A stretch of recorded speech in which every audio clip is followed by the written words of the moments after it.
hmm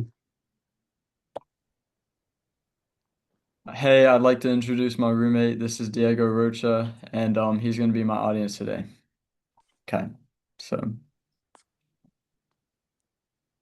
at the University of South Carolina, students already pay thousands of dollars each year for tuition, housing, and other expenses.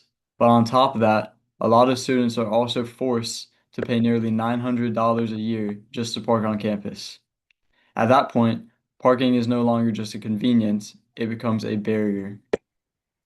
My name is Bennett Laney, and today I'm asking USC decision makers to reduce the cost of student parking or implement a more affordable pricing system.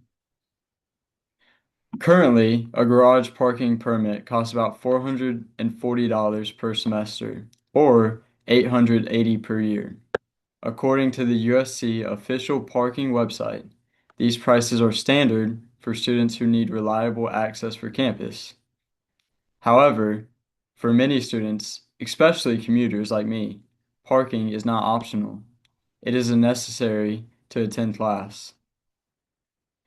This creates serious financial burdens. Students already face rising tuition and living costs, and adding hundreds of dollars for parking only increases that stress.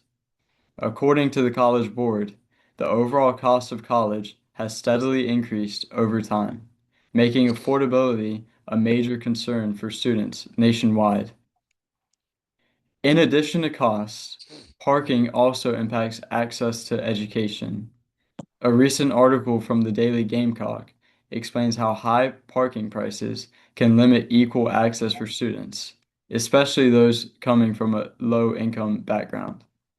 When parking becomes too expensive, some students are forced to risk tickets, arrive late, or struggle to attend classes consistently. Finally, this policy creates inequality. Students who can afford parking have easier access to campus, while others face additional challenges. Education should be accessible to all students, not just those who can afford extra fees. I understand that parking services require funding for maintenance and operations. However, there are realistic solutions. USC could implement tiered pricing based on financial need or offer discounted permits for students who rely on parking the most. These changes would reduce the burden for students while maintaining necessary revenue. In conclusion, USC should lower parking costs because they place an unnecessary financial burden on students, limit access to education, and create inequality.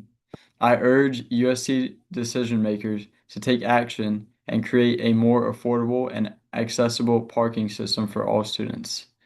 Thank you so much for listening, and thank you so much for my audience, Diego, again.